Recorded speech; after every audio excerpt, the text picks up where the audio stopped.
नमस्कार. आज 1 जुलै. आज 1 जुलै हे औचित्य साधून सर्व शेतकऱ्यांना व महाराष्ट्रातल्या तमाम शेतकरी बांधवांना कृषी दिनाच्या हार्दिक शुभेच्छा. हा व्हिडिओ मी आज कोकणातनं देवगड तालुक्यातनं सर्व शेतकऱ्यांना समर्पित करत आहे.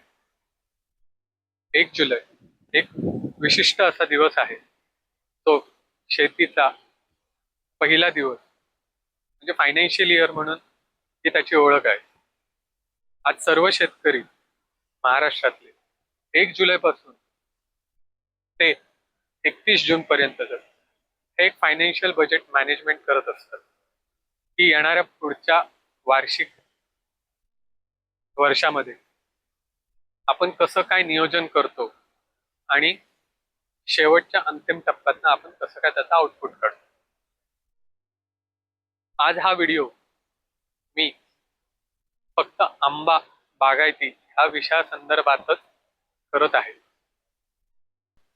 हा दिवस पकडून आज आम्ही डांबरी आंबेवाले यांनी फर्टिलायझर मॅनेजमेंट म्हणजे खत व्यवस्थापन हे कसं केलं जातं हे आम्ही दाखवत आहोत. चला तर मग पाहून घेऊ प्रात्यक्षिक खत व्यवस्थापन आंब्यासाठी व त्याला लागणाऱ्या मशागतीला काय काय करावं लागतं आणि आंबा सीझन मध्ये कसा उपलब्ध होतो त्याची ही एक थोडक्यात सुरुवात आहे.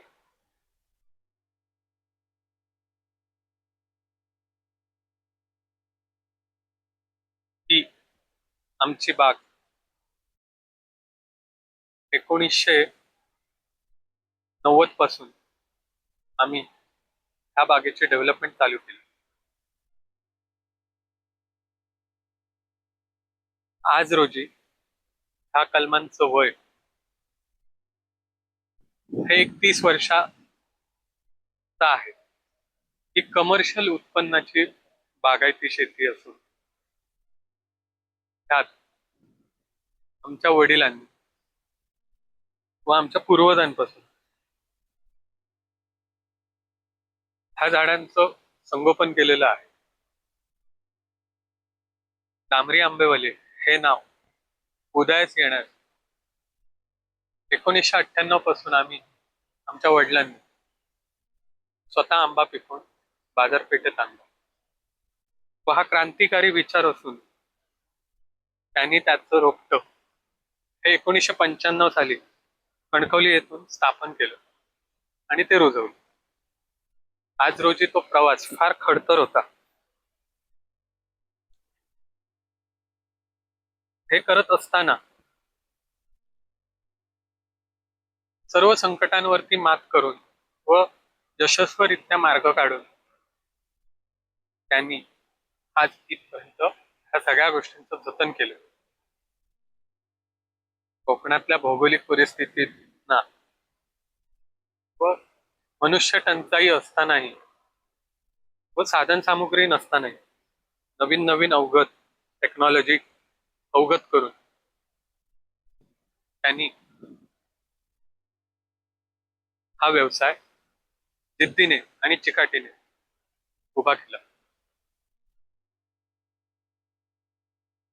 आज आमची ही दुसरी पिढी त्या व्यवसायात असून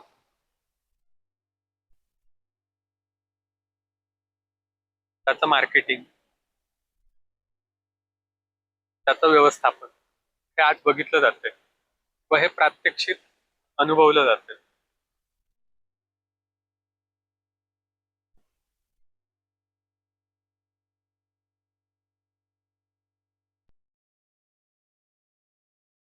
आज 1 जुलैचं औचित्य साधून आम्ही आमच्या ह्या बागेत खत व्यवस्थापनाचा श्री गणेशा केला.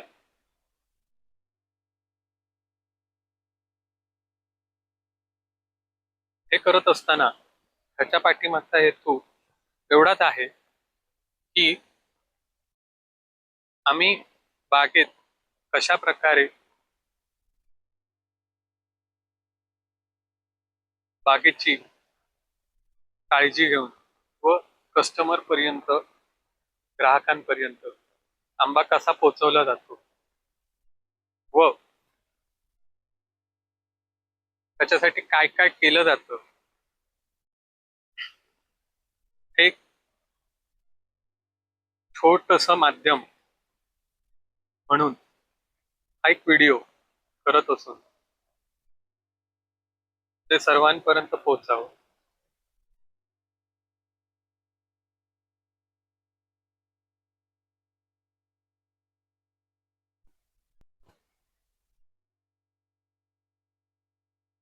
हे व्यवस्थापन करत असताना सुरुवातीला बागेची साफसफाई व झाडांचा जो काही पालापाचोळा पडलेला असतो तो एकत्र केला जातो. त्याच्यामध्ये खत टाकून झालेलं आहे तरींच्या स्वरूपात. त्याच्यामध्ये सिंगल सुपर फॉस्फेट हे 1 किलोच्या मात्रेमध्ये उपलब्ध करून दिलेलं आहे झाडांना व MOP म्युरेट ऑफ पोटॅश ज्याच्यामध्ये 60% पोटॅश असतं. लेंडी खत, शेणखत, ह्या सगळ्या गोष्टी झाडांना त्यांच्या मुळात त्या आज दिले गेलेल्या आहेत. आता अशा प्रकारे त्याच्यावरती पालापाचोळा टाकून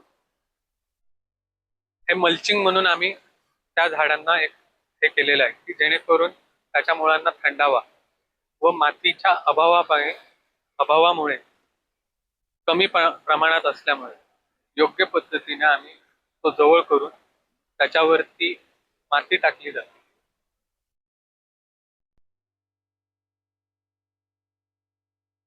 हे झाड आता आम्ही पूर्ण केलेलं आहे. त्याला मातीचं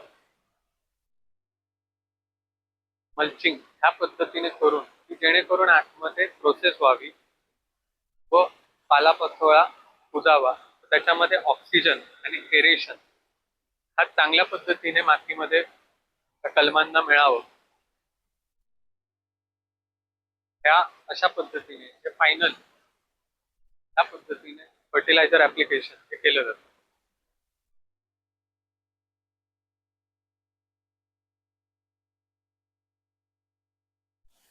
की 2027ला येणाऱ्या सीझन साठी व जे काही उत्पन्न ही जी झाडं देणार आहे त्याचं हे आज रोजी केलेली ही मुहूर्तमेढ आहे.